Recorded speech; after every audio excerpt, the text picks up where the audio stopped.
Other one. Okay. I'd just like to welcome everyone to the Cleaner Overview and Scrutiny Committee meeting today. You've all got the agenda in front of you, so we'll start with agenda item 1. I'd like to welcome all members and officers to today's Cleaner Communities Overview and Scrutiny Committee. Just to confirm as a council, we welcome the use of the Welsh language within our public meetings.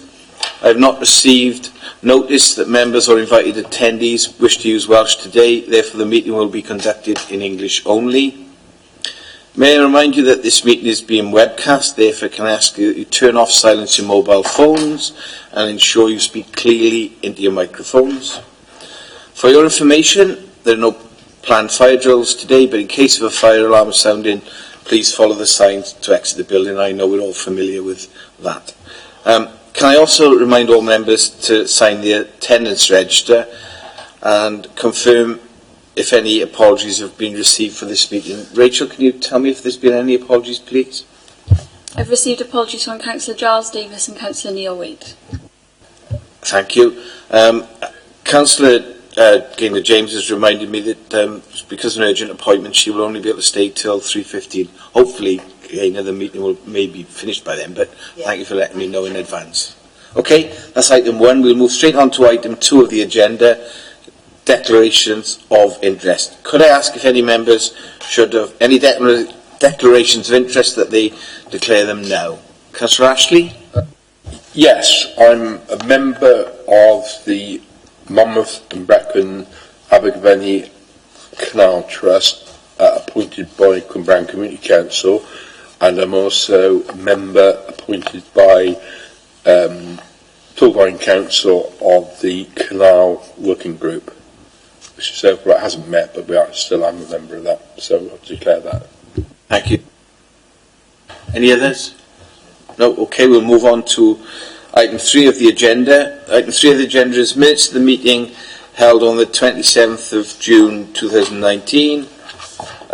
Please could I ask members to scan through the minutes for accuracy and confirm that the minutes are an accurate count of the meeting. I'll very quickly just go through them page by page to give you an opportunity in case you wish to raise. Page 3, page 4, page 5, page 6, page 7, page 8, and page 9. Can somebody move and second the minutes? Yeah, I'll move that. Okay, minutes are agreed. We'll move straight on to the action sheet. Please, to Rachel now, please could Rachel update members on any actions outstanding? There are no outstanding actions. We're making good progress. We'll now move on to the substantive item for today's meeting, which is the Teacock Solar Farm, the final business case. At this stage, we need to welcome the officers into the room. Rachel will fetch them.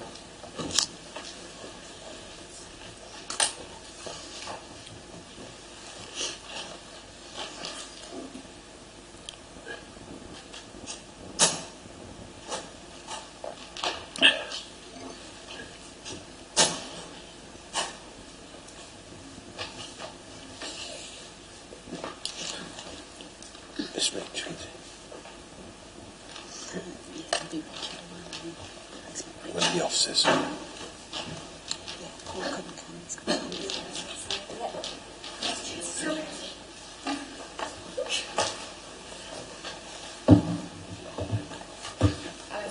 It's okay. I'll just let the officers settle in a second.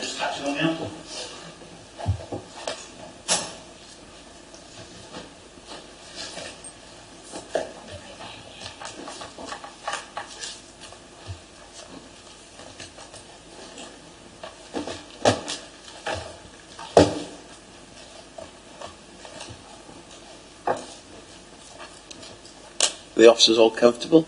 Yep. Yeah, okay. So we're on item 5 of the agenda. I'd like to welcome the officers to the meeting today. I don't think they need any introductions, but we've got Rachel Jowett, who's the Chief Officer for Neighbourhood Services, Planning and Public Protection. Welcome. We've got Alan Jones, the Energy Manager. Welcome, Alan. And Sarah Dickinson, the Lead Financial Officer at Capital. Welcome. We'll go straight into it. Can I invite one of the officers to give us a brief overview of the report, please? It's going to be Rachel, is it? Okay.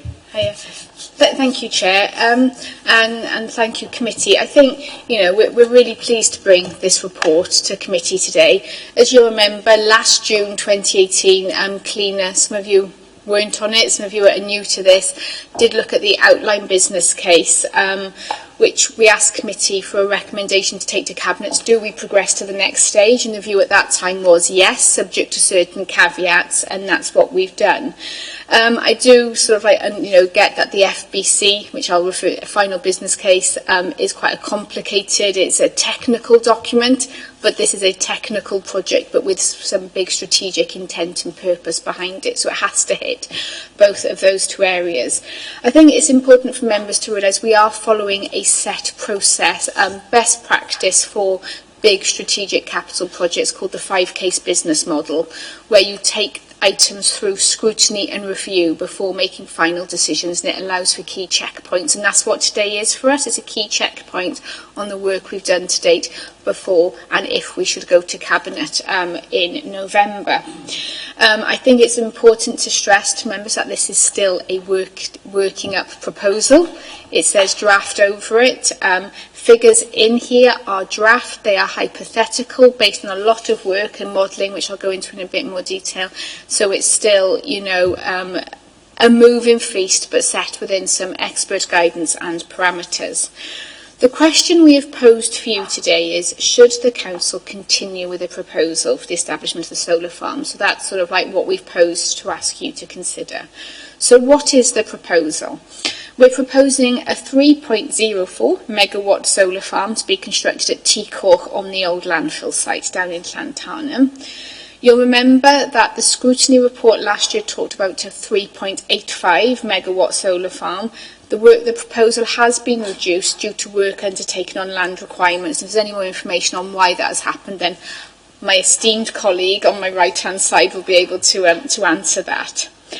First, I think, the question is, does this make strategic sense, i.e. the assessment of need, which is one of the first sections. Our view, I'll be honest, my own personal view is yes, it does. Reason being, in July of this year, members declared a climate change emergency. What this actually means for the Council will be discussed by the Cross-Cutting and Resources Overview Committee in December. And obviously, energy and green energy and how we reduce our reliance on fossil fuels, I think, will be a key tenet within that climate change debate.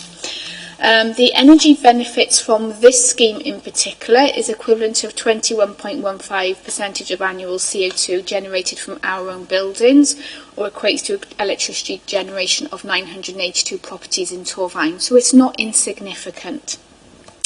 And I think this would show a strong commitment by the Council to address climate change. I think it's important for members to note this project, we do have an important stakeholder in this project, and that is the Monmouthshire Brecon and Canal Trust. Obviously, they've got proposals at Teacock. We've worked in partnership for them. Originally, the scheme could have been much bigger, and we have tailored it back, so their proposals, which they are looking at, could be accommodated if need be. And I know it's very clearly in the Cabinet report about the rights of way diversion, which needs to take place as well. It's also, though, climate change, important, yes, but does this also stack up financially? And this is where it gets quite interesting and very technical. And that's where both of these two will then come into their own. I think it's important for you to understand, when we came to you on the OBC, that was based on some quite high-level modelling at that time. What's been undertaken since is a lot of soft market testing. We're not in procurement, so Alan is speaking regularly to suppliers directly to get market intelligence, to get figures. We're always getting revised costs from Western Power, etc., to build up the model. Example, interest rates for public borrowing change, all the time, and that's so it's a moving feast until, and should, and if we actually sign on the dotted line. When we've talked about building the economic model, our view has been to take a conservative approach. and almost a baseline, because we could have gone in higher with some, let's take the highest average for the last 5 years and made the figures look much better than they are today. However, if we did that and that was wrong, that then creates us budget problems later on in terms of scheme feasibility. So I'd rather be conservative and do better than aim high and not get it complete. It's a fair balance between being ambitious but also being too aspirational. I think it's really important that you understand that these are draft figures, and until we complete procurement we won't have final costs for the kit, and until it comes to the time to sign on the dotted line for an agreement for the power purchase agreement, the PPA, would we then know that the true costs. I think it's important, and one thing members might want to consider today is what sort of financial envelope would we want to put around this report. At what point is it climate change, yes, financial. If it's only making us £1 a year, do we really want to do it? And I think that might be an important thing for members to consider as we go through. So in terms of the financial model, currently, very at its simplest, it's a 35-year project life model, drawing on a public sector loan board rate of 2.78, assumed electricity sales of 5.75 per kilowatt hour. All of this is explained in paragraph 2.48 of the covering report. Once all costs have been taken into consideration, and that's all costs, the net return to the council would be an income of just over 20,000 per year. Now, I equate that, I said it's not going to set the world alight. That's almost the full-time cost of a waste operative. That's how I look at things in terms of that. But I'm sure members will have a few more questions on the financials. In terms of procurement strategy, again, this is another important one. We've actually deviated from an approach that some other councils have taken. Some of the other councils have gone for a big contract where it's just with one supplier for installation, for supply and then maintenance. It puts all your eggs in one basket. What that actually does is preclude SMEs from participating by breaking it up into lots. So say, for example, the construction works to be done separately, the supply of the panels, the installation and then maintenance. It's actually a contract framework which we're more familiar with, but also we know from the market engagement that particularly in the civils, for example, we'd have local businesses looking to be part of that. Whereas if you go for a big bang contract, they have all these things sort of sewn up. So that is something which I think is really good. And actually, when I was with the Welsh Government advisor last week, she said, yeah, you know what, I think you've got your procurement strategy right, because we are doing it a bit differently. I think, so like the report says, planning has been submitted and will be going to planning committee. October we'd like, but if not, it'll definitely be November's committee. There's just one or two things that need to be wrapped up in the next few weeks. A project of this size doesn't come without risks, and in the FBC they are fully articulated, but there are key 6 ones identified. Not gaining planning permission obviously isn't, we can't proceed.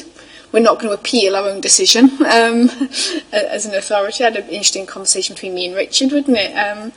Financial model doesn't stack up, really important for us. Again, going back to that, what is that envelope? Procurement, I am going to say impact of Brexit, because the cost of the panels, is it bought in euros? Bought in euros, and the tariffs that may incur, so that is something obviously we'll be watching. Weather delay with construction, failure to agree a power purchase agreement at the cost that we estimate, and changes to network regulations by government again. So they're ones we are continually tracking and monitoring, and will then inform the final sort of deal. In terms of next steps, obviously it's here today. If it was as is, and if subject to your recommendations, we'd be looking to go to Cabinet in November and to take procurements over the winter, and then build spring, and in September or autumn next year, switch it on. That's my very simple analysis. Apologies for going into detail, but I really think this is really important. It is a detailed report, and it is a complex project. It's also one of the first of its kind for Torfaen.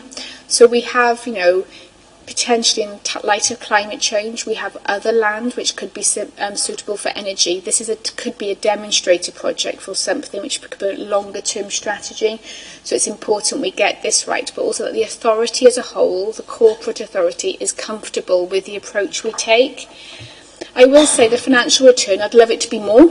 I really would. However, we have reduced the size of the solar farm, so we can't have our cake and eat it. You know, that it's as simple as that. But it still shows a return, allows us to recover costs and make a little bit as well. I said it could increase, but I'm not going to say here now, yes, it will increase. I also question for you to consider at what point, if the return is marginal, would we not proceed? You know, what is that envelope? I said it does significantly contribute towards the climate change agenda, so it's that balance between financial and climate change, and I think that should be a key part of your consideration. Finally, I've got to say, I've got to thank the two officers either side of me. They know this stuff inside out, and you know, whilst it's complicated, hopefully you can see they've made it as simple as possible for us, and they put a hell of a lot of work into this to where it is today. So it is brand new for Torfaen. It is scary, but I do think it's really exciting as well. If we get it right and we get the prices that we want, it could be a real win-win. So I'm just happy to take any questions. Thank you for that, Rachel. You've obviously anticipated many of the types of questions. I didn't know. No, I know that. But you've obviously anticipated the areas that we want to cover, but that's not going to deter us from doing it. So we'll kick off with the first question. Can I ask Councillor Burnett to ask that one, please? Thank you, Chair. Thank you. Now you've had more time to consider this project, how confident do you see its success?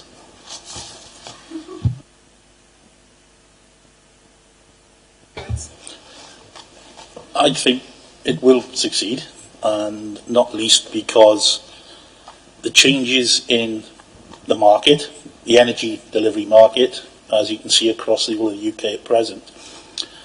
When you've got local authorities in other parts of the UK actually actively buying solar farms now as investments, the opportunities I see are there. But for Torfaen, albeit from this report, it doesn't seem big returns. There are other issues, I think, that are, of key importance here. Climate change. We talk about the younger generation. They're quite active now in getting their future secured. And I think these are opportunities that we as a council should grasp. And I think from a holistic approach, this will be a successful project. I think also one thing I didn't touch upon, obviously what we've got before you today is the model as built. In terms of, how confident are we? I think, based on the work the team have done, the direct engagement with the market, triangulating those against costs of existing successful, procurements, and, for example, our neighbours next door, Monmouthshire, have a solar farm, talking to them, what their operating costs are. So we have far more certainty than we did this time last year, where you can never fully know until you get the procurements in. But that's why talking to the industry will raise their awareness of our project so they're ready for when it comes out. The one thing, in terms of how successful, this is a conservative assessment, of us selling the electricity to the grid. We haven't even put in here the potential, the economic model, if we were to direct wire into a building or somewhere within the vicinity, which then could be significantly better on the economic model. But I'd rather not jump ahead of ourselves and promise the earth and then not deliver. So, as I said, for me, it's not massive financially. It's not going to solve the MTFP crisis. But, every little helps. And if it also massively tackles on the climate change agenda, then I just can't see why we wouldn't at this stage based on these figures. I did have a supplementary question, but you've done such a wonderful presentation. You've answered a lot of them. And the supplementary question I would have was if this is a success, what do you see as at the future? Which you said, see how this one goes, and it could be more for Torfaen in the future, which you've already said. I think it's no secret we have a master plan signed off for the British, which has green energy, which actually came to cleaner. I'm looking at Kath, it did. The British has a part of its master plan is for green energy. So, you know, that would be significantly bigger than this, far more complex and complicated. But, you know, we've learned from something which is of smaller scale, but I would say that's the right way to go. And then obviously then, you know, we'll be looking as part of, you know, the LDP or other projects, what else we could be doing on the back of it.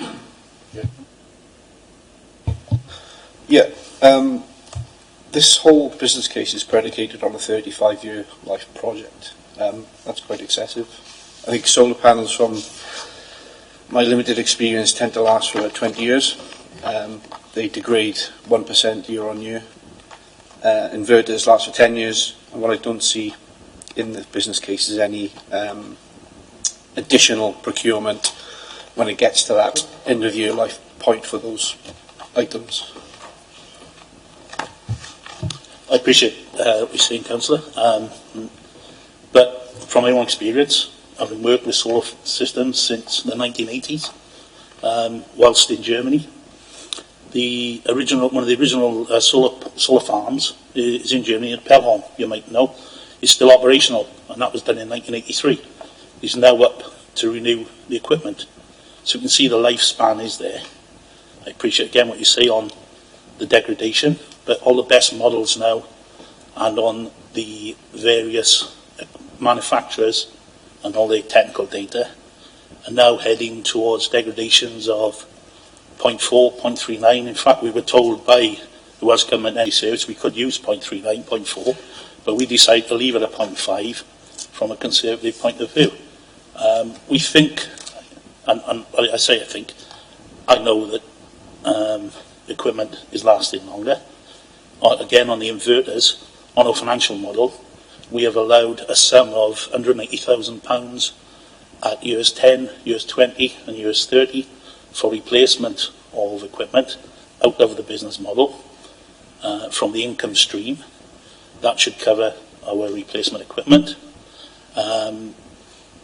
The talks with the manufacturers I've been having, and been direct with some of the manufacturers, they have come forward with what their future business models, future equipment they're coming out with, and I know you're in this field, so you know about split panels and obviously different edge equipment coming in. So I think, you know, the market is moving. I appreciate we have to take a plunge at one point, and that's equipment we're left with, but we are looking to go for tier 1 equipment. For the members, tier 1 equipment is the best level of equipment you can get for this type of project. This is what a lot of the larger major financial institutions across the world require from their investments in solar farms, and we see it that it's that's an ideal level for the council. If they're going to invest in it, they want to have confidence that we're going to deliver with equipment and the various things. Thank you. Is it possible that we could ask the manufacturers to warrant their performance up to those dates in which we plan to swap out the equipment? In speaking to two of the cell manufacturers, they're prepared to offer guarantees up to 20 years. The inverter manufacturers will prepare to guarantee up to 15 years, and we've put a cost replacement in at 10. If we get to 15 years, then I think that's a bonus for us, because we only replace them actually as and when, as you appreciate, when they do require replacement. So we could have that money in the bank still, waiting for us to use for that work. And I appreciate the other side of that is we could have a failure in the early stages, but again, the warranties and the commissioning should take care of that. We jumped ahead of ourselves there. We were going to ask about warranties later, but by the by, that's the nature of committee. I think we'll move on to the next question now. I'll ask this one. Can you please, and Rachel, you dealt with this quite at length, I think, in your opening remarks, but it was the finances. I mean, we were really struggling at pre-committee with the finances, so can you please talk us through the finances, that particularly the table on page 25, in layman's terms? We were trying to grapple with what the investment is going in and what the returns are. And was it pitch? Yes. Yes, 2.32 of the report. I'm sorry, I'm looking at my pack, the number. We were really just trying to get to grips with how much are we investing and what are we expecting to get out of it. And the impression I got from your opening remarks was it's not going to be a huge amount, but there's other considerations that matter. But if you could explain in a little bit more detail, we'd appreciate it.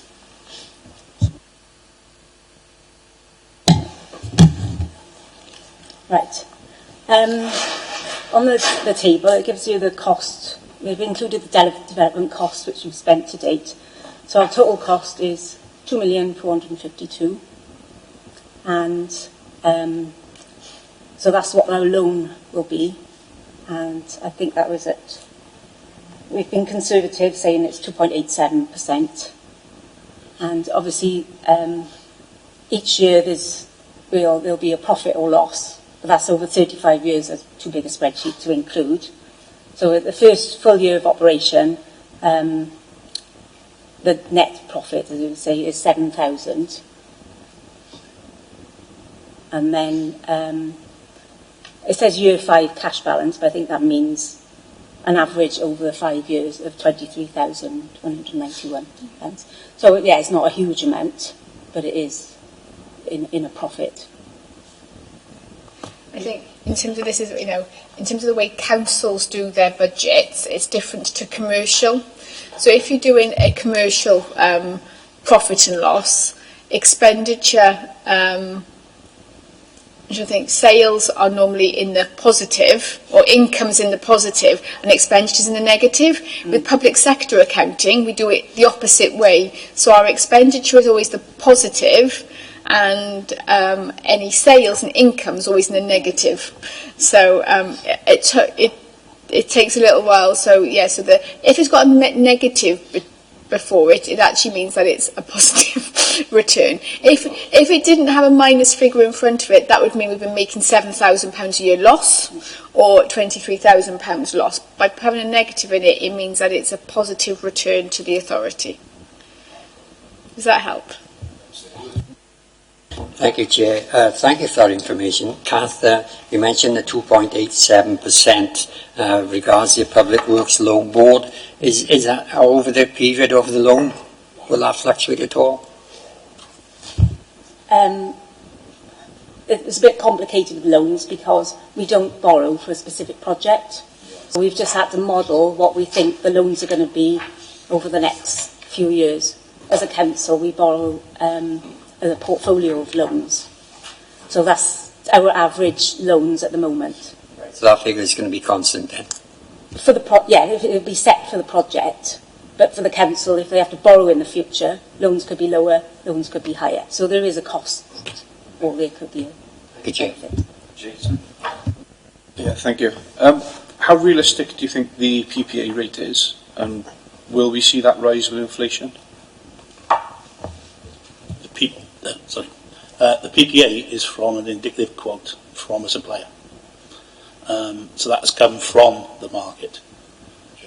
Currently, energy is trading at around about our last contract was £56 a megawatt hour.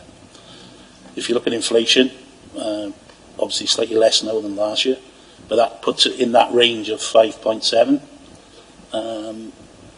When you look at the PPA rate, which is the market rate for traded energy on wholesale market, there are obviously other things that can affect this, as you're aware and as I'm aware.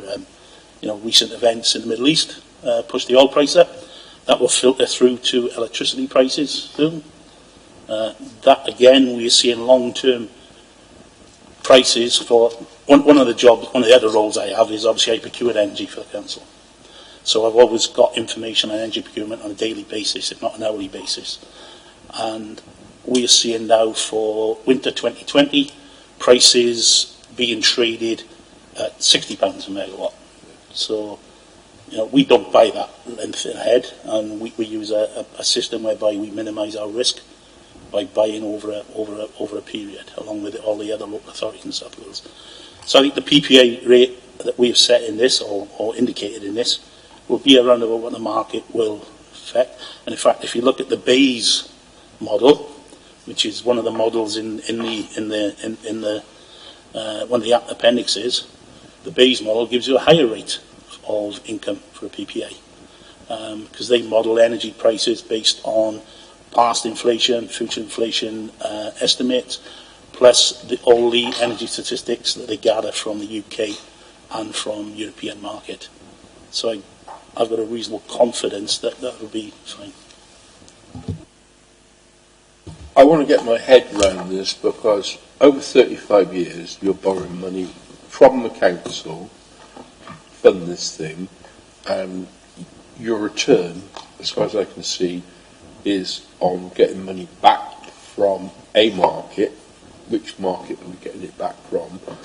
Or I presume on a yearly basis, but you're marketing about £7,000. Is this going through our market or is it going through a commercial market? I'm just trying to get my head around how we're going to do in this, because obviously we're getting the loan through council, we're not getting it through commercial, which is good for us, and we're allowed to do that at the moment, or always, and we're then selling it on. Are we where we're selling it on is commercial, is it? You see, I think this committee and those people out there looking on that camera out there are thinking, how are we doing this? I mean, we're allowed to do all this, and we should be doing this. There's a social outcome to this as well. I think it's important that we do it. We set an example too, because there's people out there can do that on their roof if they like. So I think it's important, and it's one of the things that when we declared climate change that we could do this, we're setting an example as well by doing it ourselves. It's important we do this, but I think people need to understand that even when there isn't a tariff support thing out there, they can do this. The why we need to simplify this process so that people out there can understand what we're doing and why we're doing it. Can you explain that again? Yeah, I think, it's a really important question because this is new territory for Torfaen in terms of a commercial deal. Yeah. Let's be clear, we will be generating electricity and with this proposal selling it to the grid. Or if we then in future direct wire it into somewhere, that would still be a commercial arrangement. But I think in terms of, do we do other commercial activity as a council? Yes, we do. Do we sell recycling on the market? Yes, we do. Do we have industrial estates where we charge rent to private businesses? Yes, we do. So there is already an element of commercial activity, which is core business, as we would see it within the council. This is new territory for us, but the land is ours, so we're not buying, some councils have bought out a county, as Alan has said, gone really big in terms of sort of like buying sites elsewhere. It's our site. It's a very difficult site in terms of regeneration because it's an old landfill site. It's been designated as employment land for many years and hasn't come forward. So it gives us an opportunity to use a redundant site for a green energy purpose, linked to, next or close to the canal. And yes, it is commercial, but we are, entitled in our powers to be able to do a scheme such as this. So yeah, for the public out there, this is perfectly within the gift and the parameters of our framework. Can I just add to that, actually? We already sell energy through our current PV installations and our hydro installation at the World Heritage Site, which supports the Living Landscapes project. So, we already do it. It's nothing new for us. There are other models of PPA, which in the report, in the business case I do mention, and they're quite things we could look at in the future if we think that the models are there. Direct wire is one of them. As well as the council forming their own energy company. That is another option. It's which other councils have done. Again, just a point of clarification. Are we selling 100% of the energy to the grid? And if we are, how can we then claim to be saving CO2 if we still need to pull the energy from the grid to power buildings, etc.? We're selling 100% of the energy to the grid, but we're selling it at the current model that we're looking at is selling it to the supplier, potentially the supplier. They're all obviously dependent on procurement, but one of the options is to sell it to the supplier that supplies energy to Wales. Right? Okay. Now, currently we buy in Wales over 50% of our energy from renewable sources in Wales. Although we have a 100% renewable energy contract, over 50% of it comes from energy that is actually generated in Wales as renewable resources. That is what we would like to do. We can't guarantee that, and I appreciate what you're saying there, because of procurement, but that is what we're aiming to do. As for offsetting carbon, well, carbon doesn't stop at the border of Torfaen, does it? So therefore, somewhere else is going to benefit from that carbon abatement. And and how the carbon rules are set at the moment, then it will be a potential equivalent saving. Like what you say there, because I think from our point of view, this has a lot of merit if we can identify where it goes and when it comes back. And I think from our point of view, from a marketing point of view, the finances are so much better if we can say this is ours. That makes sense, doesn't it? Yeah. The other questions I have further on, but I mean obviously that's one of the ones responsible for kicking this off in the first place on the carbon offsetting. I'll leave it later. But the identifiable bit of electricity that we have going, I think that's answered it. Thank you, Chair. Sorry, put my mic on. We'll move on to the next question. Now, you clearly answered this question, Rachel, in your opening remarks, but for the record, we will ask it. So I'm going to ask Councillor Evans to ask this question. Certainly, Chair. What are the implications of the planning application not being successful? We wouldn't progress. It is as simple as that, you know. However, we wouldn't submit a planning application unless we were confident. There's been a lot of pre-app discussions, pre-app consultation, a lot of work on ecology and the mitigation, impact on the visibility of the canal, on the ancient woodland. All of that has been taken into consideration in the development of the scheme. It's in fact actually some of that which has reduced the size of the scheme down. So, I will never predict with the chair of planning around the table what the outcome should be. However, we wouldn't submit something unless, we were confident in it, progressing forward. But obviously that will be subject to planning committee. In due course, either October or November, I understand, speaking to Richard. I feel much more assured with your reply there, Rachel. Obviously, you have had some initial discussion with planning, and it seems quite positive. I think so, there's a long debate, obviously, let's be clear, this, at the current status, this is employment land in the LDP, so we have to go for no change of classification. But as I said before, this is land which, it's an old landfill site. The way we're doing the construction, you're not having to go into the waste itself. I look at Alan now, it's my technical explanation of this. We are just going to be going into over the top, so it's like the layer. People aren't going to want to be constructing on landfill sites unless it's a really viable scheme. And employment land, they don't like building employment sites on contaminated land because the viability isn't there in terms of their market analysis for their viability. So, we've been working long and hard with planning, or the team have. With those sort of stuff, that's why I have to step back a bit, because I'm obviously over, planning, and I'm over, the energy side. I remember having discussions, particularly on biodiversity mitigation, which is really important, and that's all covered. So, it is subject. I don't know. Richard hasn't reached a conclusion yet on what he'll be recommending to committee, because there's still a couple of reports just due in later this week. Thank you, Chair. Thank you, Rachel. Move on. The next question. Gaynor, would you like to ask the next question? Question 4, please. Hi, Rach. Could you please talk us through the issue with the rights of way? If approval to the diversion is not given, what happens next? Do you mind if I handed this to Alan? There are 2 rights of way on the site. Both have been very little used. one of them exists from when Cwmbran Drive was a railway line. That's when a sack truck crossing used to be across the railway line at that point.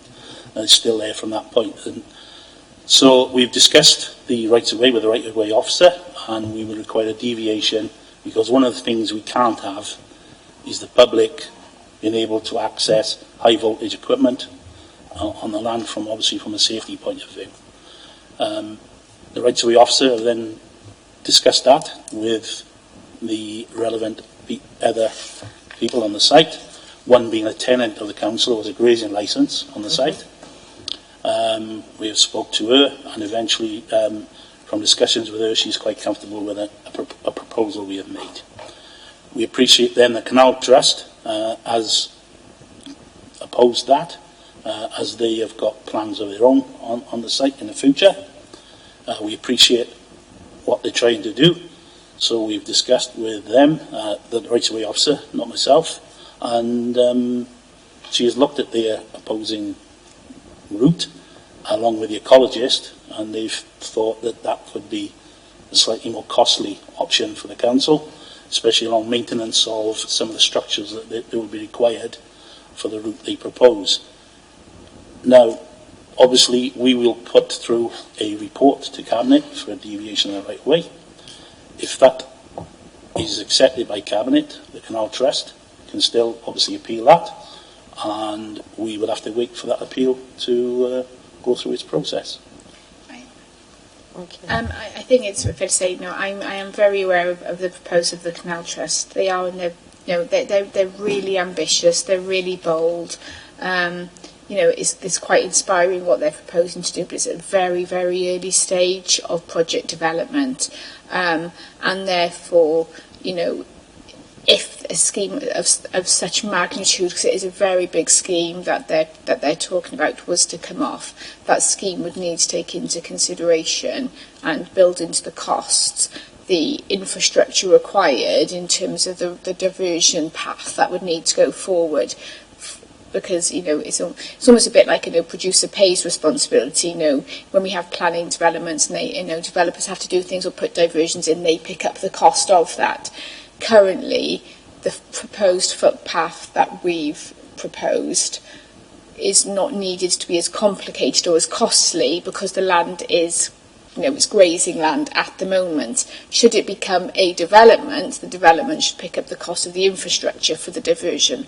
I think that's the principle where we're coming from on that. Does that make sense?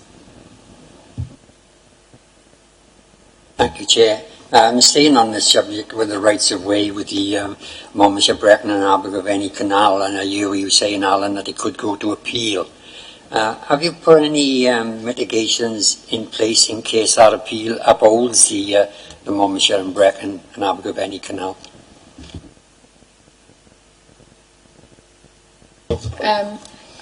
I'm being honest, no, we haven't. I think our stance has been to try and work in partnership with them. Obviously, there's been rights of way diversions before, and working with them. I think, it is one where, we have met with them, whether or not, obviously appeal would be costly for them as it would be for us.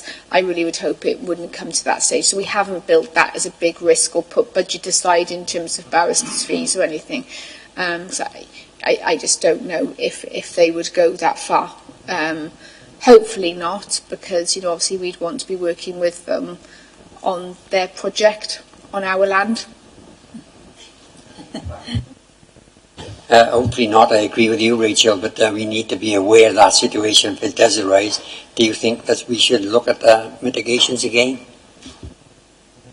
As I said, that the proposals from the canal for their development are really ambitious, quite awe-inspiring. Significantly a commercial enterprise, and therefore, we'd want to be working in partnership for them. It is our land, and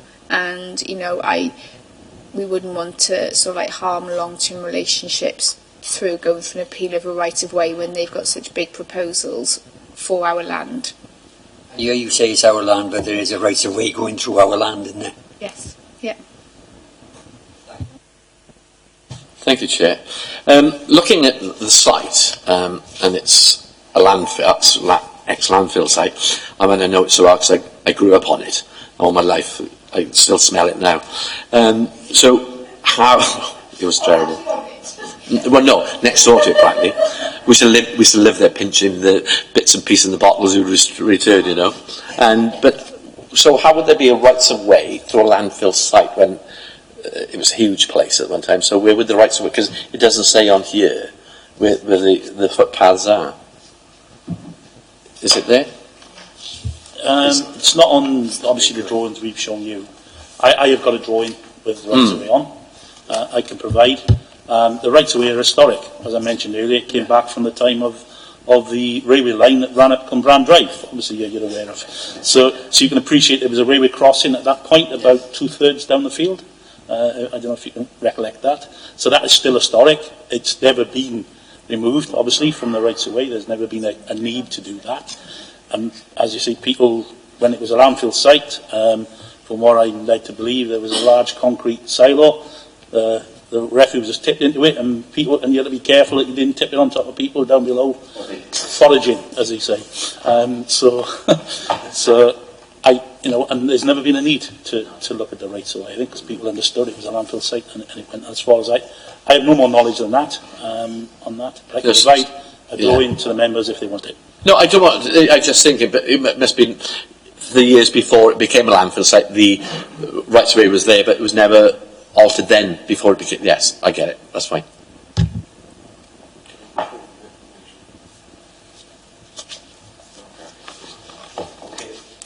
So we'll move on to the next question. And Norman, do you want to ask this one, please?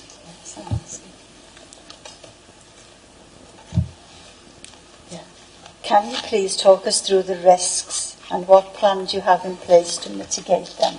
I know you have touched on it throughout, but it is important. Yeah. I think it's the crux of the issue, isn't it? So obviously not gaining planning permission, is one where we've, the risk mitigation is pre-app consultation, a lot of engagement with the planning officers prior to submission of a planning application. Financial model not stacking up. That's the mitigation is continued dialogue with the industry, talking to our partners who've got solar farms, really looking at, as Councillor O'Connell has mentioned, warranty structures to ensure that we're protected through the financial model and mitigating risks that way. But that is one which is a moving feast until we get the tenders back in. And also, though, in terms of the risk, we won't go to Cabinet saying we're going to do this come what may. So again, there'll be a caveat in for Cabinet. We will only do this subject to it meeting these financial and environmental criteria, if that makes sense. So that's, again, and that will, so it's all still subject to, procurement. As I said, our procurement strategy, where we've broken it down into lots, is it's one which promotes the inclusion of SMEs. So again, we're reducing reliance on big business, promoting our local economy, which is really important to us, and also by breaking it down in lots, it's one which the officers are more familiar with rather than the big bang contract again, so it's easier for us to manage in-house. Impact of Brexit, I'm not even going to go there if you don't mind, councillors. I think that's just one, until we know what's going to happen, and with currency and impact on tariffs, it's just one that is out of our hands completely. Weather delaying, again, if I could, control the weather, we'd never have snow or cold, wouldn't have it too hot either. For thinking of my highways maintenance hat on, that comes down to good contract management. The way that, we have good contracts and good relationships in place, particularly our civils providers, which is a big one for the weather. So therefore, by our procurement strategy, where we have good contracts in place with civils contractors, will allow us to mitigate that risk. Obviously, if we have a completely wet spring and summer and they can't get on site, it puts us back, But that's one where, the financial model would just have to then just be delayed.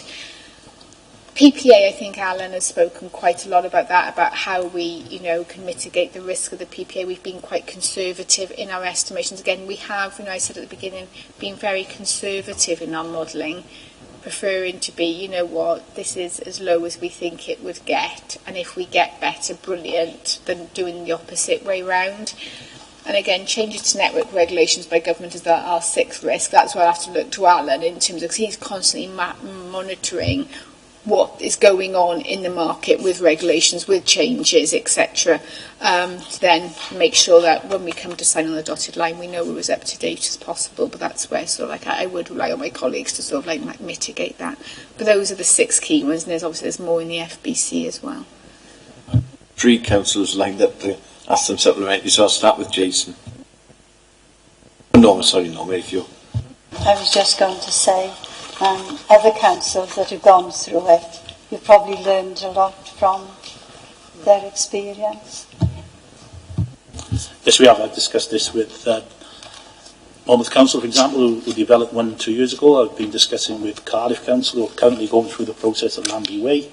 I've been discussing with Newport Council, who are currently going through 2 applications, one at Docks Road, or whatever they call it there.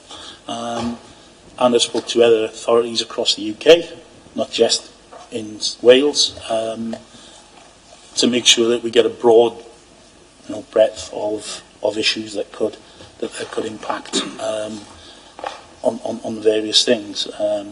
Not least, legislation we have to comply with. As Councillor Connell knows, the government recently changed the networks regulation from a system called to a system called G98 and G99. Whereas before it used to be a slightly less onerous thing, although still it was still onerous, it was slightly less. So they've improved now the regulation there. So we've had to obviously make sure all our equipment that we specify will comply with things like that. Yeah, thank you. In your opening remarks, I think, reminded us all that the climate emergency is in effect. So given that, and the financial payback that we see of around £20,000, at what point would we consider this project non-viable? I think that's what I asked of members. I think so, if it's my professional advice, I wouldn't want to be taking this into a negative. Even though the carbon benefit would still be incredibly significant, do I want to be adding to financial pressures of this authority? I think that's a really fundamental question actually to ask of this council. At what point do we bend our budget to support the climate change emergency? Now, I could say, well, actually, we should bend our budget towards that. We bend our budget towards waste recycling activity. £6 million budget put into waste. We obviously do have an energy budget. This would just add to that. At a time of financial austerity, I'll be honest, I want my cake and eat it, no matter how small the return will be. I'm just being really honest here. But I think, having a steer from members on what they would consider, how low could we go before we don't progress is a really fundamental question. And it's one we've talked about and said, as we were doing the modelling, when it was a bigger landfill site, bigger solar farm, it was like £50,000 per year. I was like, I'm getting quite excited about this. However, if we are looking at this as a demonstrator project as well, from which we can learn to do more difficult, more strategic, bigger sites, then actually, is £5,000 a year income better than nothing? And I think, the figures aren't great. I've been very, very honest with members about that. But it still, at this moment in time, pays back. But I think, your view on what if it went down to a subsidised solar farm of £20,000 a year, is that palatable for members? At what point is it the subsidy so great we don't want to do that, so we have to make cuts elsewhere? Because that's the reality we're in. I don't think I'd be sitting here today if it'd been a massive negative figure. I probably would have pulled the report, if I'm honest. Because do we want to be in that space? But I think that's a really fundamental question of do we want to subsidise energy? I think you're absolutely right. You're asking us the question, we're asking you the question, and somebody's got to make a decision. the return at the moment isn't a lot, and it wouldn't take a lot of fluctuation either on the PPA price or even the amount of energy generated for that to turn into a negative. So it's a question that we need to be comfortable with, and it's almost a gamble to say, what value do we place on the climate emergency? Because are we prepared as a council to fund it? Because this is what it could turn into. And that's a question for us to consider after the officers leave this meeting, I think. Well, I'll come to Stuart next. I'm looking at the engine case. Can I just skip around a little bit? Actually, thank you for that. I can see the engineering case because you've got some good engineers floating around here. They can put this thing in very easily.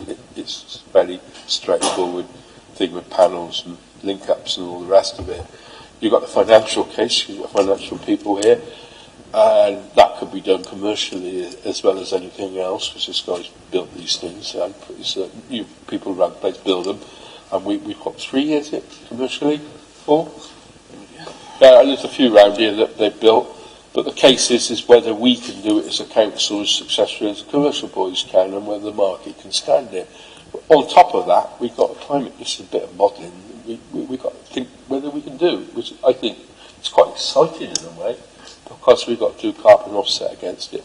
And that's the bit of modelling I think we need to find out, because we're doing something different there. That's so I'm just drawing a balance here, and that's well-being, that's the rest of it. That's social modelling, that environmental modelling, that's the tool. That's the one I think we've got to make a decision about. I don't know how equipped we are to do that. Perhaps Alan can tell us a bit about that. How we put the well-being social modelling in with the return that we get commercially on it as well. I think that's a really interesting way. I'm pretty convinced we can. Let's be optimistic about it. We wouldn't even think about this if we couldn't. So, in the report, it talks about Welsh Government's aspirations for the public sector to be zero carbon. This contributes 21% of our carbon produced from Torfaen buildings. It's a fifth. To me, that is quite significant. And the aspirations for, I always get confused, zero carbon for public buildings, and then there's zero carbon by 2050. And I said that's what we'll be looking at in December when we go into what does the climate change emergency mean for Torfaen, in terms of how we approach, LDP, economic development strategy, transportation, etc. And energy, obviously, is energy and is very much at the heart of climate change emergency, and sort of like looking at doing things differently. We aren't the first authority to do this. Obviously, with changes with tariffs and regulations, the economic model is a changing feast all the time. I think, Councillor O'Connell makes an absolutely valid point. It is that what are we prepared to sacrifice or do or tolerate for a greater carbon benefit that we are in control of within the county? I think it's an absolutely fundamental question. Simple question, what's the cost of not doing it? We'd have to find other energy sources to meet the Welsh Government's aspirations for the public sector to be zero carbon by 2030. Yeah.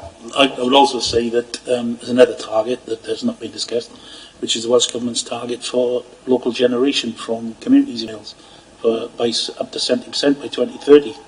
Again, this can contribute to Torfaen's own, as a county target, to meet that Wales target as a whole. Thank you. Alan, you mentioned about the warranties we have for the maintenance of the equipment, and you explained that fully. Have you looked at mitigation for risk of sabotage to the site in any way?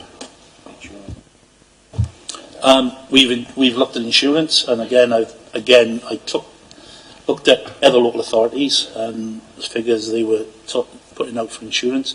So I went to our insurance section. They've been to our brokers, and they've come back with various schedules. So in the model, we've allowed a premium of £15,000 a year, which covers equipment damage, it covers loss of income, and it covers obviously third party for injuries to elsewhere. So we've looked at that in the model as well, and it's covered off, we think, within the insurance aspect. That could change when we actually go to the market, because it depends on a number of things when you get to actual finished construction point. But we've allowed that sum based on information we provided to date. Coming back in briefly, Chair. Yeah, you've mentioned all those things, and I'm assured by that, the insurance, but you didn't mention if it was sabotaged, if someone was to get into the site. And brings me to another question. I assume the site will be enclosed and security cameras. The site has to be enclosed because it carries high voltage equipment. There are, in the current design, there are 16 cameras placed around the perimeter.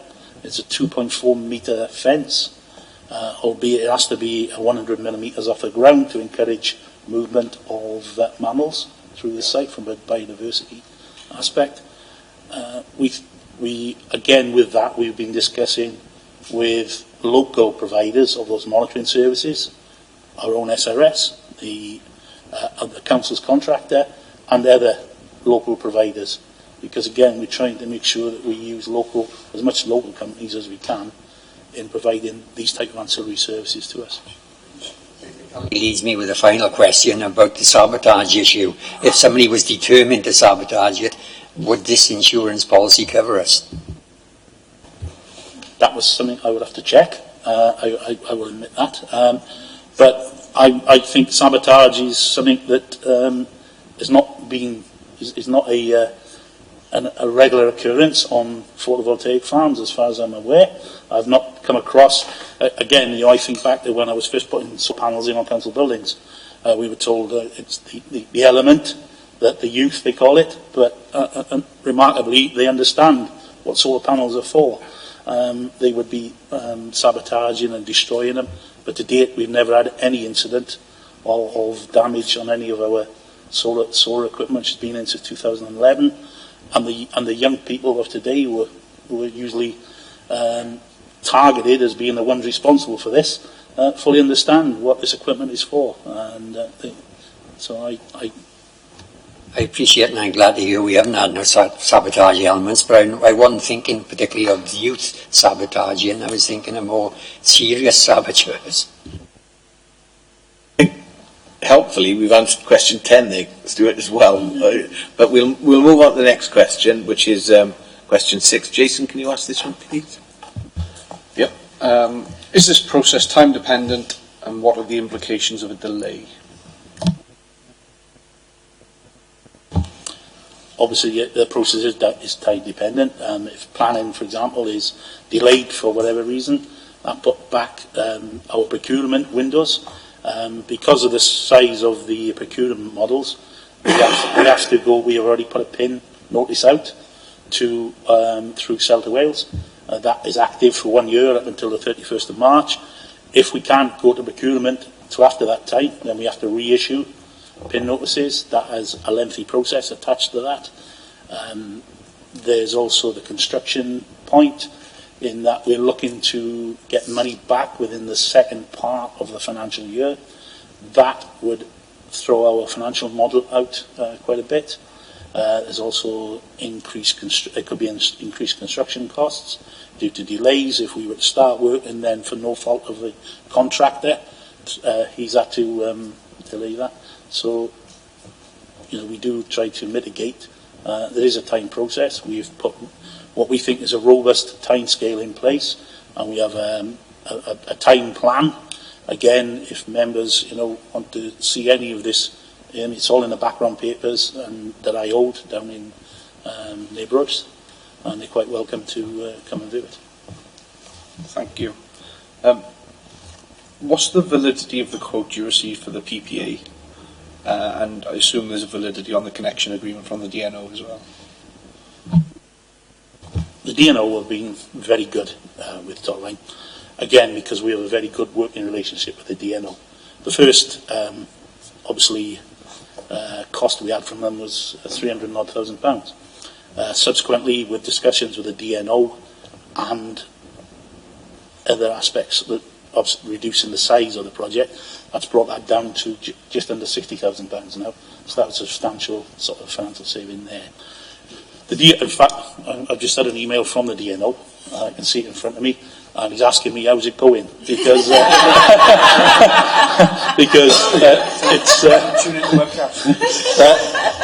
because for them, again, they're tasked with security of the network, as you're aware. I'm aware of a recent outage across the UK, and obviously there's been some studies and reports done on why that has occurred. So they're keen to get these sort of measures in place because, again, there's opportunities for income in the future in this project.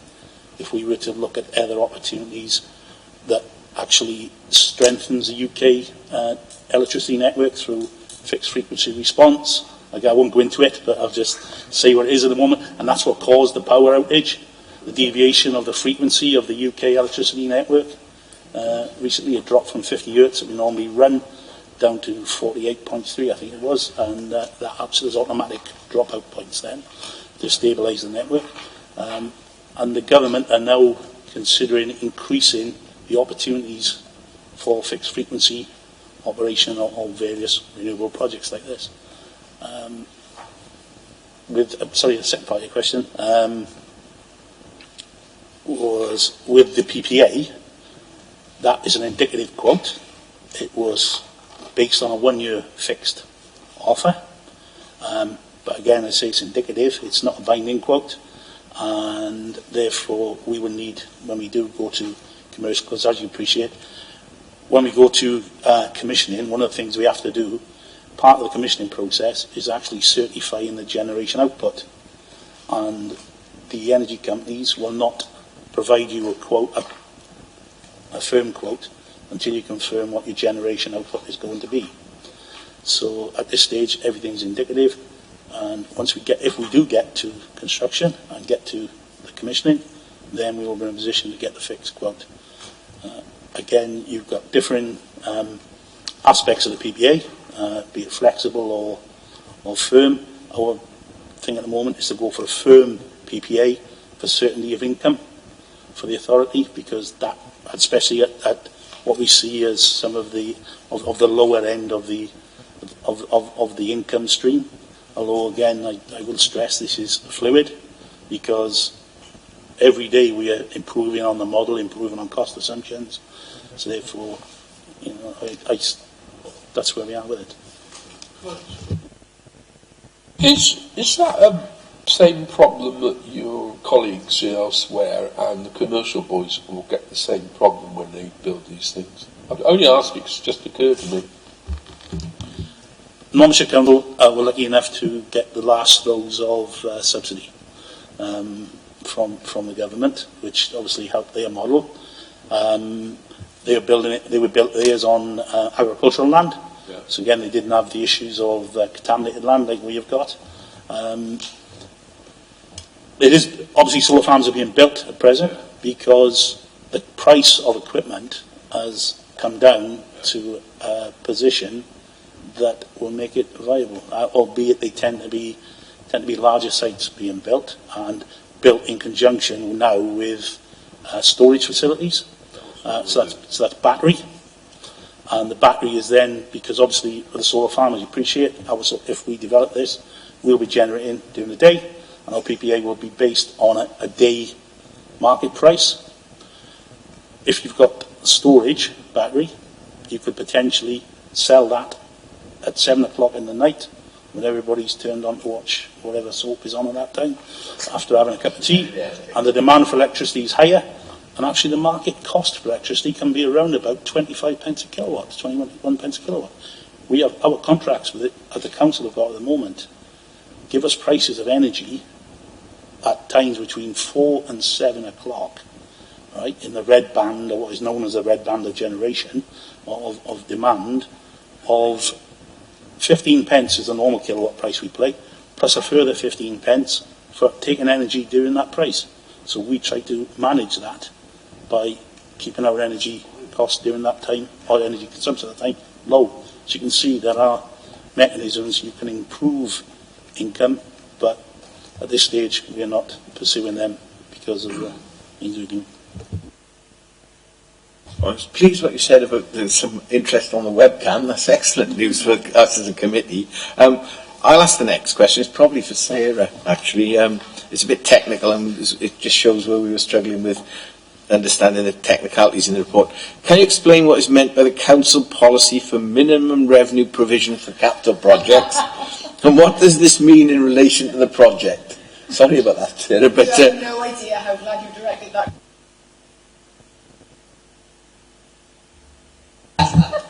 Now, how to say this in layman's terms?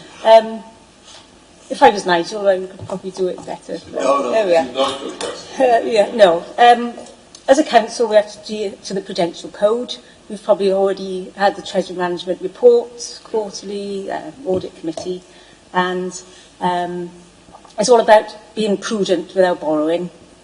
So MRP is minimum revenue provision, and it's a sum that we take out of the budget every year, and we put it aside for paying our debts. As an authority, let's say we manage our debt portfolio. We don't borrow for specific schemes, we don't borrow for building schools. We borrow when we need it. We try to borrow when rates are low. So we manage it as a whole of the council. So with the minimum revenue provision, depending what type of asset it is, if it's a school, we put a 50-year life on it. So say we borrowed 20 million over the 50 years, we put a sum aside in a budget. It's, I say it's not real money, but it is in the accounts, as we can't use this money to pay for anything. So it's just a prudent way of managing our treasury management portfolios. The way I read it, when this was all being discussed and given us kittens about the impact on the financial model, is how much would it affect the net bottom line of us having to take money out of the scheme to basically put into the holding account to keep the revenue provision of this capital scheme as part of the whole council's management of its capital? Yeah. If that helps. It's very similar to the principal element of a loan, because you pay your principal back and you pay your interest. So in easier terms, it's the principal side of it that we set aside. So every year in the model as it stands, we'll have a percentage of the loan, so that comes out of the income and it's put aside, but we may not borrow, the council as a whole, for 5 years, depending, because we use our internal resources. Okay. So, the next question, please.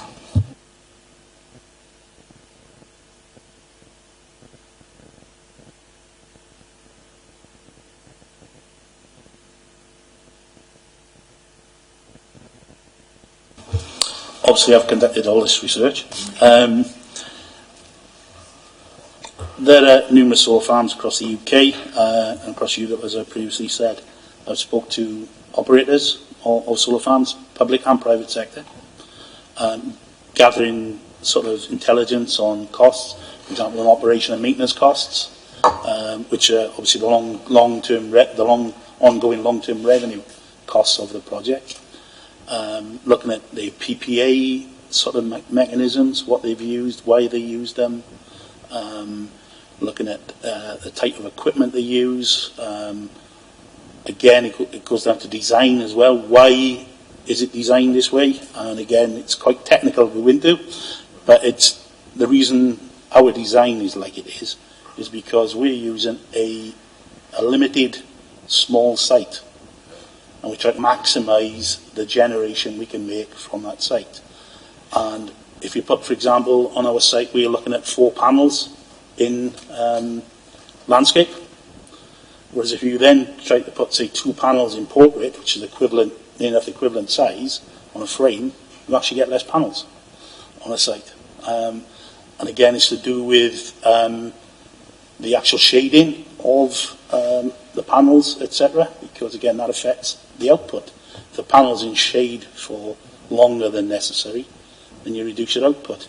So again, we've gone through the design process, and with the help of our solar designer, who has come up with these options, and we've looked at other options. So we've done quite a lot of research. I've researched, for example, the ones that are installed in Torvine already by other bodies, other companies. I researched others on landfill sites, looking at what the issues have been on when you place equipment like this on landfill sites, because you will have issues of land settlement still on landfill sites. How do you cater for that? We have to meet regulations that the NRW and stipulations that the NRW will put upon us within the planning guidance. For example, on contaminated water runoffs, we have to meet the new sustainable drainage rules that's coming to Wales for developments over 100 square metres. So we've got to put processes in place of that. So I've looked at research on, for example, mitigation, environmental mitigation, and that's been quite a big part of the last few months, is getting how can we develop them, the environmental mitigation to ensure that we're not making use of site any worse than what it was, than what it is. So I've looked at quite a lot of this elsewhere, and as I've said earlier, I've spoke to manufacturers of equipment face to face to get their view on what equipment they're developing, how that is going to fit into the market, what stocks of equipment they will have available, what lifetime of spares would they keep, and all of these sort of measures. So, for example, one of the questions earlier was around, obviously, sabotage, etc. So if we had a number of panels sabotaged, could we get that replacement panel? And speaking to the manufacturers, they say they'd keep a stock for this period of years, which would cover our needs. So we've done quite a bit of research on this. Self-explanatory then. Thank you for that. And I wouldn't want to go any further. All I know is to put the light switch on, and thank you very much.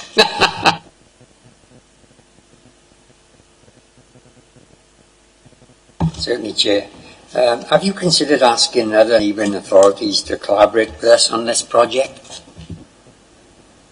I think so. One of the, as Alan has referred to, Newport and Cardiff are currently going through schemes. There was a discussion about joint procurement of assets. I said our procurement strategy has been different. We did change it to allow for that focus, as I said earlier, on SMEs. And also to allow more market interest actually in our strategy. So it was an option, but we felt that what our approach was right for us. I can't say too much about how their procurements are going. It wouldn't be appropriate, particularly in camera. So, in terms of, obviously we did look at Monmouthshire. There are some councils who would be looking at buying and doing sites elsewhere and just making it as a commercial activity for themselves. Wouldn't want that, for us to be in partnership. We wouldn't want to be, given, this might only be a small revenue return. Would I want to give the land over to another council to operate on our behalf? No, I wouldn't. Not given this is meant to be a demonstrator project for us in light of potentially bigger things to come. So joint procurement was considered. But because of our procurement strategy being different, no, we didn't proceed down that path. You speak first, and then Stuart, and come back, then Jason, then Stuart. One of the areas we have, again, been discussing with Monmouth and the others is post-construction, is the operation and maintenance. Again, there's 30, 35 years life of maintenance here, so there's quite a long period. For us and for other authorities, we've discussed with Monmouthshire when their next O&M contract comes up. Could we look at that, see if it's suitable for us to piggyback on, if it's opportunities there? Again, could it be something we could do as a joint measure when the next operation and maintenance contract comes up? Again, we've discussed with the other local authorities that option as well, because we'd like to see these skills develop within South Wales, rather than somebody coming from elsewhere on a call-out basis with a 10-hour response. So we have been discussing this. Thanks for that. Stuart, you want to come back first? you, Chair. The reason why I asked the question about collaboration with other authorities is I hear what you're saying, Rachel, that it's a smaller amount of money that we're receiving, but it'd be a shared risk, wouldn't it, and a shared financial implications as well. But I also take on board your comments about piggybacking possibly in the future, rather. Thank you, Chair. Thank you. You mentioned that our strategy is going for SMEs, which is a good thing. Do we have favourable payment terms for those SMEs in the contracts? Because one of the things that can cripple them is looking for authorities to pay the bills, and I think I wouldn't want Torvine to be complicit in SME hardship. I mentioned earlier I manage the energy contract as well. So we do a lot of invoicing processing in property. We also carry out all the maintenance for all council buildings. And our payment record is, well, in the energy team, it's been 99.8%, I think, for the last 9 months, something like that, paid within 30 days. So we are very active in ensuring that if we've got correct invoices, correct information, and the suppliers provide us correct information, we have no difficulty on measured work in getting those invoices paid. I think it's fair to say, members, that our finance colleagues are very good at sending out monitoring reports on how well departments are at their processing invoice and paying on schedule, and flagging them up should they miss it. So this analysis has given you confidence. The energy team are on top of that, and if that's something, we'll make sure that, particularly for these suppliers, as we're going through this, is new. It is just something which is core business for us. If they're doing what they're meant to do and the information on the invoice is right, there's no reason why it shouldn't be paid. Thank you. Great answer. More than satisfied. Another area you touched on was the maintenance and operation. You've got £30,000 in, I think, in the business case for a 35-year period. That seems pretty low. So I'm just wondering, what does that entail? It's £30,000 per annum. Actually, since that report, I've been looking at it, and I think we can bring that down a bit, because, as I said, this is fluid, and I've been discussing with other operational maintenance companies, because that's been the latter part of my research. So that would cover things like reactive maintenance, and that would be around grounds maintenance, cleaning. I think at one of the last committees we was asked a question about cleaning the panels, etc. It would be around the HV, high voltage maintenance that is required. Annual testing. Again, I mentioned earlier that the PPA is dependent on the output. You have to annually certify that. So therefore that is part of that process as well. There will be tree cutting be required under the mitigation plan. For example, we are going to increase the hedge around the site on the western side to 8 metres to help mitigate the trees or scrub we're removing off the site for the thing. With that, I've been discussing with the tenant, and we're going to put things in like apple trees, where horses would be more than happy with foraging off. Very nice. So, we have looked at these things, and the O&M costs cover all of the sort of the technical aspects, plus grounds maintenance and other things.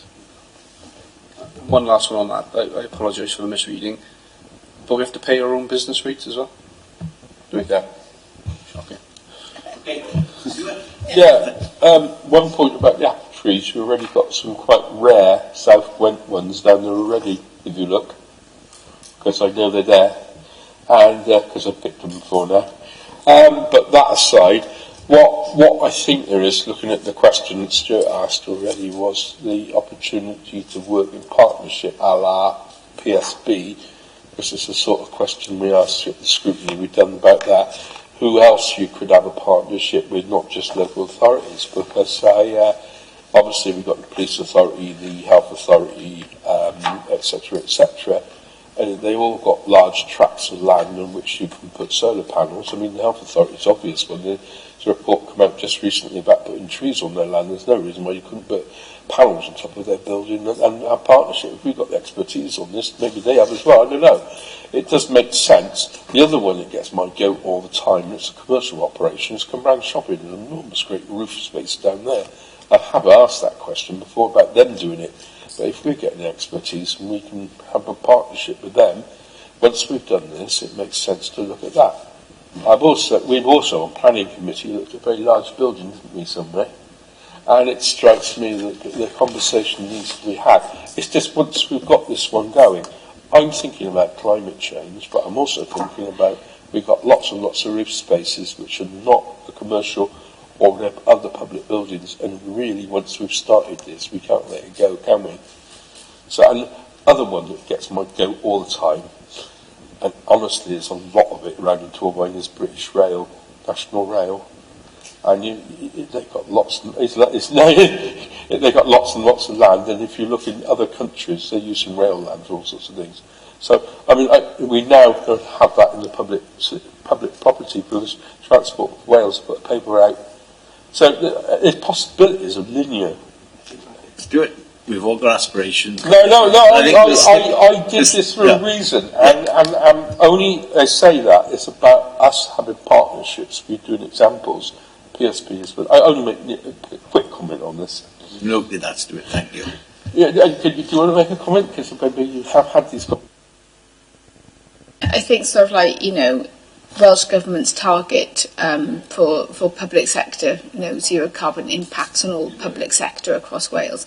So, for example, I know sort of like, energy generation is, the new hospital at Llanfrecfra, they are looking, at the energy solutions going across. That's an energy hungry building that's going up there. Obviously, they're not the whole roof. I think there are solar panels going up, but it can't go on the whole roof because they've got a helipad, for example. So, there's conversations going on.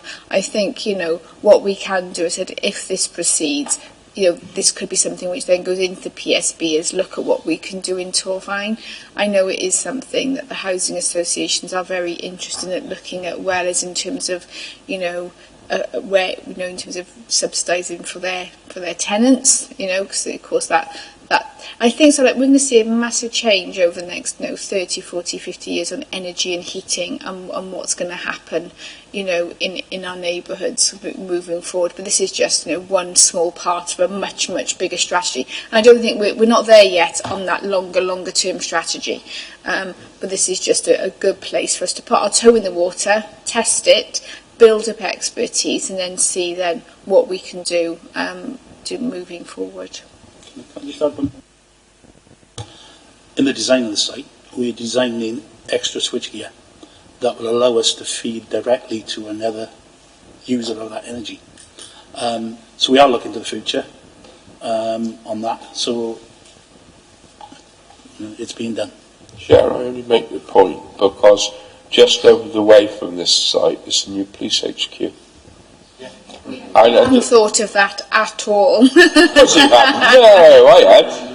Yeah, I just happened to be deputy leader of Cumbrae Community Council, so I had thought of that. Yeah, I guess the final question from me that'll help inform the discussion after this meeting is, would you be prepared to see any losses as a result out of this solar farm come out of your budget? Thanks, Councillor Connell.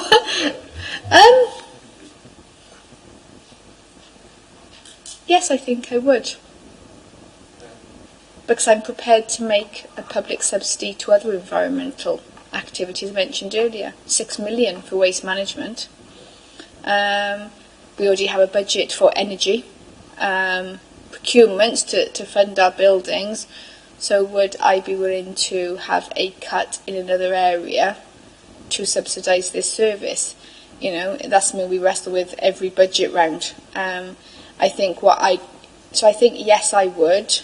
But I think that also needs to be a steer from the council to, I think, and it, as you say, is to a point. If it was £200,000, no, I wouldn't. If it was just marginally, under the carbon. So I think that's at the heart of this, isn't it, with the economics being so fine.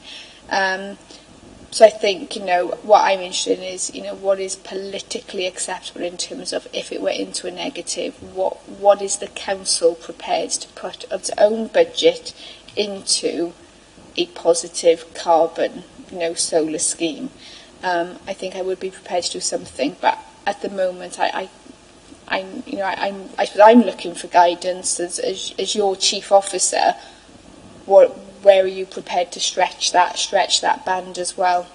I've got to be honest, because I think it's a really difficult one. I think once it's given the green light and it's up. We're taking the losses whether we want to or not. So it's a really key decision. It's not as easy as just saying, let's go ahead. So I remember sort of like, and I wasn't, well, so I was here when, I recommended to full council that we went down the food waste procurement, and again, that is risky. It was dependent on, anaerobic digestion, brand new technology. Do we go for it? We think the market is going to give us this rate per tonne. Can't guarantee it, members, but our assessments, and this is exactly the same process that we've gone through for the waste procurement, outline business case, final business case, major procurement and due diligence on it, and we'll only press go should we stay within a financial envelope, which we haven't yet defined because it's subject to these sorts of debates. This is really important stuff here, and it is the nub of this. And strategically, as a council, we've declared a climate emergency. We've got these targets coming upon us from the Welsh Government. We've got to consider this in the round, haven't we? Yeah. I'm as the one that sort of got bounced into making that declaration. I think this is one of the major planks we've got, and we've been left with, I think, the obvious suggestion. If we're serious about this, we have to. All the council voted for that, and the obvious direction. You've said it, Chair. I think. I think the chief officer has made quite a bold statement there. Yeah. Thank you. Okay. We had one final question, which was going to finish on a positive note. I'll read it, but I think we've answered it. If all goes well and this project goes ahead, was the preamble to the question, which is a good way to finish, but have you considered the future security of the site? Now, I think we've dealt with this, unless anyone thinks that we need to. So that's the end of our questions. So, I did ask you another question then. Please.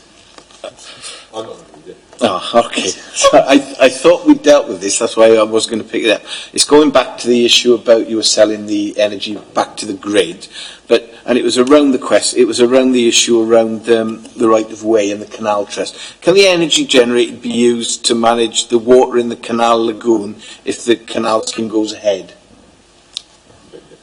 Yeah, pumping it.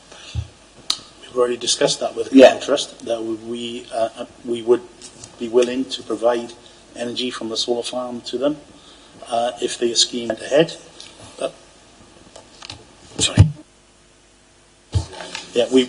As I said, we've already discussed it with the Canal Trust, that we would be prepared to provide them energy from the solar farm, albeit the decision will be made at that time on cost, obviously, because we want to support their aspirations. And again, they were talking about electric boats on the canal. Yeah. And again, the opportunities are we're providing electricity, so that would meet their aspiration. Again, this is a really interesting one in terms of if that scheme goes ahead, but the price the Canal Trust could afford was less than what we're selling it to the grid. What would members want us to do? And this is the world we're living in. This is, because our budgets will be set on whatever we then, should this proceed, and I keep on saying that. So I think, the technical possibility is most definitely there. It's also there, so we're putting the kit in for direct wire, and, we have thought about the police, obviously, why wouldn't we? But what we'd want to make sure is that, if I've got to protect Torfaen Council, but I've also got a well-being strategy for the community, what would be the greater good, supporting the canal and taking a hit on our budget if it was at lower rate, or keeping it to the current commercial rate, which we may have at that time. So I think technically, yes, rates, everything to be discussed should the scheme ever go ahead. Any further questions? No? Well, I'd like to really thank the officers for the way they've dealt with our questions today. I mean, as a committee, this was a difficult report for us. It was very technical. So we're all very grateful. Thank you very much. We'll let the officers get away now, and then we'll discuss and formulate our recommendations. Thank you very much. Do members want a 2-minute break? Well, yeah, we'll have a 2-minute break. Well, if you wish. We're not turning off the web. Yeah, okay. Yeah, if anyone wants to go to. Okay, we're going to resume the meeting now, and this is the final part of the meeting is when we try and formulate our recommendations. I'll just make a quick remark. I mean, from my perspective, listening to the whole meeting, the nub of this was around the budget situation. So I'm just going to say that because that seemed to be a key issue for us. But in terms of what we were asked to do, I've just got to find the page. Page 32. We were asked whether, it was quite straightforward, if I can find it. Should the council continue, the real issue was, should the council continue with its proposal for the establishment of a solar farm? That was the key. There's two questions there. One was considered the work to date, and should the council continue? And that's what they were, the officers were really looking for us to decide today. So before we get to a conclusion on that, I'll invite Kath to talk through some of the issues that we raised to see if we want to formulate any recommendations around them. Kath? Thank you, Chair. I've not written a lot because I didn't pick up on anything that I felt was specific things that you may want to recommend. So please, if there is anything that you want to put forward as a recommendation, bring it to the table. I mean, the key areas, as the Chair mentioned, is around how you balance the answer for this against a climate change emergency and all the benefits that a solar farm can bring to that, against a financial model of not being 100% certain that we're not going to go into a negative. But I mean, I think the answers that all three officers gave today were very informative. They'd obviously done their homework, and I don't think there was anything that they explained that we absolutely didn't understand. So from all of the things that were said, unless there are key recommendations that you want to make, it is more around your support or not support of going forward, with a caveat, if you choose, around the budget model. And I'm not able to prompt you in that. You tell me and I'll put a form of words together for you. We're happy to go ahead with that approach, and I'll just take views from the committee of what they feel. Yeah? So, do you want to start, Stuart? Well, I feel we've signed up to the climate change, and I think we are more or less on a bound to go forward with this, and so I'm for approval of it, yeah.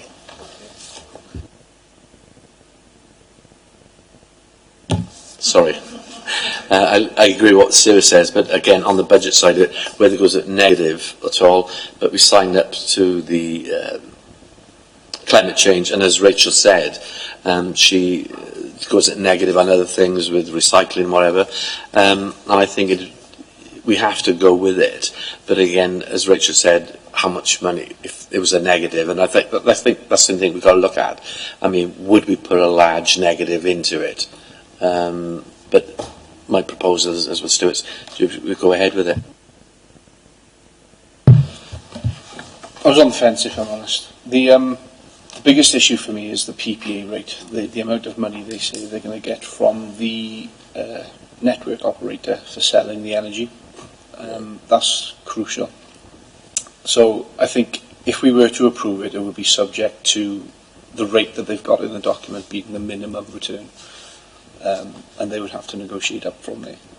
If it falls below that at any point during the development phase, I think it would need to come back for re-evaluation. 35-year life was a concern. I think Alan answered it very well. They've got a budget in there to replace some of the equipment midway through the operating life, so I'm comfortable with that. If it does come into a position where it doesn't generate enough electricity, we have, continued periods of bad weather, cloud cover, whatever it is, I do think it's prudent that a budget is set aside to cover any losses rather than have Rachel's department go looking for people to make redundant as a result of this solar farm. So I think there's a consideration that needs to be made there. If we can address those things, then comfortable. Thank you, Chairman. The Council are signed up to the climate change emergency situation. We've got a younger generation to think of coming after us, and we know what they think about it. They want movement on this, and that's something we need to consider.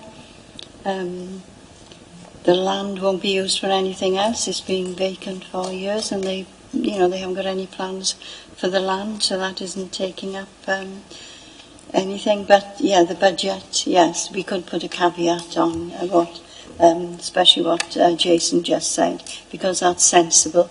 I think we have to do that. But I think we ought to go away, be brave. It's a pity the council didn't do it years ago, but we can't go back on that, can we? Thank you. We signed up, I hear the weight of evidence over here on climate change.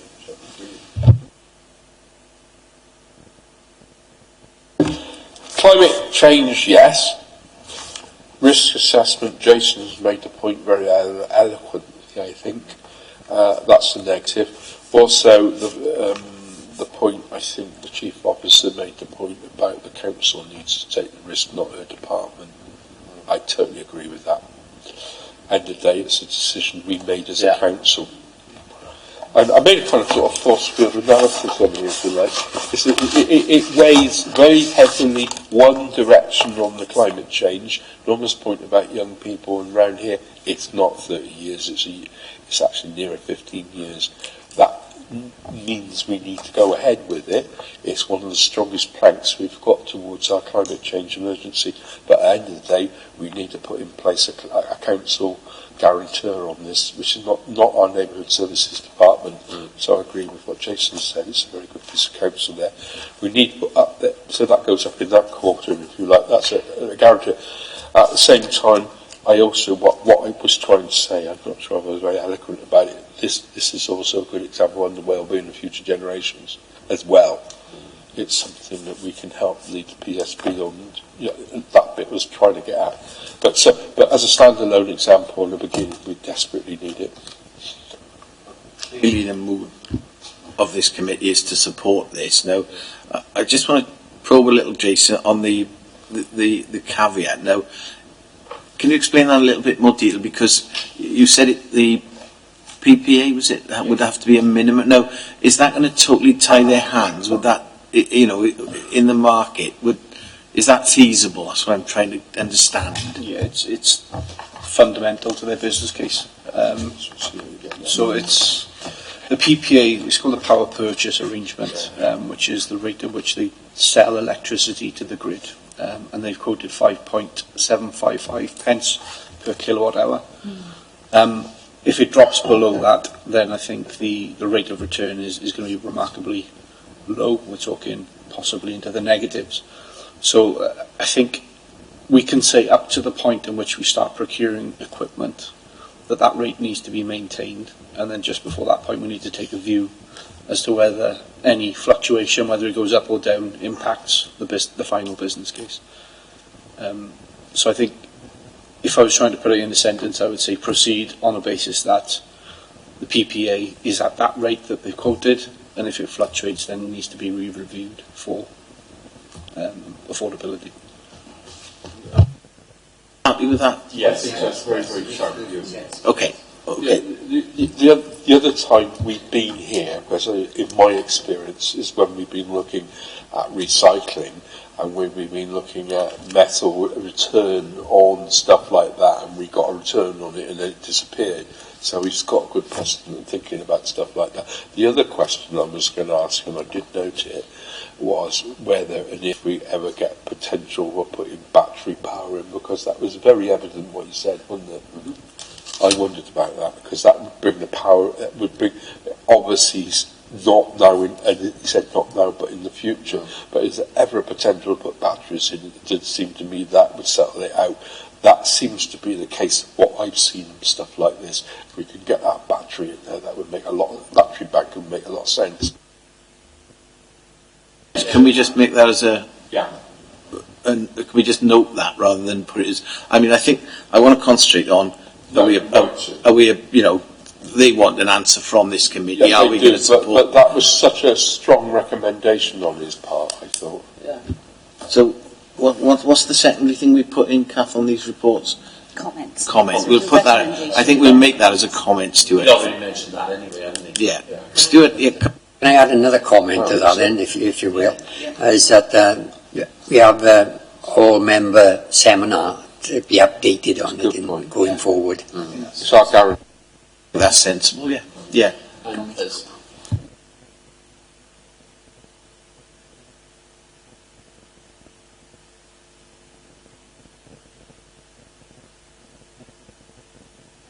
sure that the officers will be pleased, you know, because they've got a good story here, I think. yeah. And as we've said, I mean, it's got to be a council decision, because if it's Rachel's decision and it could go a bit belly up, then we've got cut this and cut that, we'd be the first ones to shout that's her fault. And it's a decision that should be on council. Can we just, I think we're nearly there. Can we just cover off this point about we don't want all the risk to just sit with neighbourhood services? How are we going to cover that off? It's a recommendation that either Nigel Aurelius or at an executive level puts a set aside somewhere to cover any potential losses for the operation of the solar farm. There is a parallel. Yeah, Mike. It's British. Yeah. It's very similar to the British. We've got enough now on this. I don't think we need a huge amount of long recommendations on this, you know. So, Kath, do you want to summarise? Kath, do you want to please summarise what we're going to put forward? Yeah, Chair. So I will listen back to what's been said and type up a form of words rather, because I was trying to listen to you rather than writing it all down, so I'll re-listen tomorrow. But basically, across the board, the committee think that we should definitely support this going forward, subject to the PPA being at a minimum amount, because if it drops below that cost, it's going to have implications. So prior to procurement, to look at that again, and if there is a situation where it goes below that, then future discussion. And then the other comment was around this being a council risk rather than service area risk, and that a budget is set aside to cover any losses rather than the service area having to find money from within their budget, which could result in redundancies. And obviously I'll put a form of words around that for you. Sorry. Also, member seminar prior to procurement, and also the issues about the batteries, which I'll listen to and type up again. Okay, so that's the recommendation sorted. We didn't have any comments from Facebook at all on this, so I haven't got any to read. So I'm now going to deal with closure of the meeting item for the next meeting. I remind you now that the next meeting is on Wednesday, the 6th of November at 1:30, and we're going to be considering the draft litter and fly tipping strategy. So I need to ask you, do you think that we should invite the executive member to the next meeting? Oh, yes. Yes, definitely. Why in particular? I think it's a really important thing that affects our residents, and we should be able to scrutinise the executive member. Do we have any suggestions for other invitees? We'd be interested to see where Yeah. authority, Chair? I'm not sure. I would hope that the report will cover what's going on in other authorities too, rather than invite them along. We have done it in the past. We have invited other. Can we ask the authorities. officers to consider that then? Kath? If I just come in Yeah, there. go on then. I did send out, I think it was Monday this week, the draft pro forma for you to have a look at, and I've asked for it to be back with comments by tomorrow. There is a section in there, as you're aware of, research prior to the meeting, and that's where we could look to see if there are fly tipping strategies, etc., out there in our neighbouring authorities. If there are, then we can contact neighbourhoods and say, you know, this is what we're considering, whatever, and look and see if we can invite anyone at that point. Yeah, so do some research first, and then find out. Get some best practices from other authorities that would help us. Lastly, do anyone got any suggestions for visits? I mean, they're the set questions that we ask. Yeah, so it's not always, you know, it's not always suitable. We could go anyway, couldn't we, and look at litter, but you know, that's a set range of questions Yeah, for every meeting. It doesn't always mean that there is somewhere specific we could go. As with this one, somebody could have said, "Oh, let's go to a solar farm in Monmouthshire," etc. You know what I mean? It's that type of thing. Ron? You say visits, Chair, and some time ago, as an independent group, we had a visit down to Llantarnam with the bottles and all the plastic, and that is interesting. I mean, to see how much really is recycled and whatever. So I don't know whether that would be the type of thing you'd want. That's about recycling. We're on about litter, know, so but we've got to be we careful that we I don't know. verge into, because there's a different department of the council as well. Litter and recycling and waste is Cannon's world, and this is litter and fly tipping, which is Andrew Osborne's world. And much as they may merge, going to look at a recycling facility isn't going to aid. So we do a visit for littering. If there was somewhere, it doesn't necessarily mean there is. I don't. As Kath said, these are set questions. Yes, I don't really see a visit needed. No. To, I mean, we could go and We could go down to Cumbrian Drive, see what's Yeah. down there. yeah, but I don't think. I think as members we see that every day, and we can bring our experience to the meeting. So I'd suggest we don't, on this occasion, consider a visit. I have to ask these questions because they're standard. Yeah. I tell you what would be really interesting. There's some very interesting. You've got Keep Wales Tidy out there. You've also got some community champions. You've got a wonderful one in your ward. I'd be really very passionate about this as a subject. They've got very strong views. That's really interesting. That's an option, to speak to somebody from something like Keep Wales Tidy, you know, to give their view on what they think should be in a draft strategy. Well, there's nothing to stop us. We can invite someone like that to come and talk to us. You know, yeah. Let's consider that as inviting them to come and talk to us as an expert at the meeting. Okay, I think that's it for that.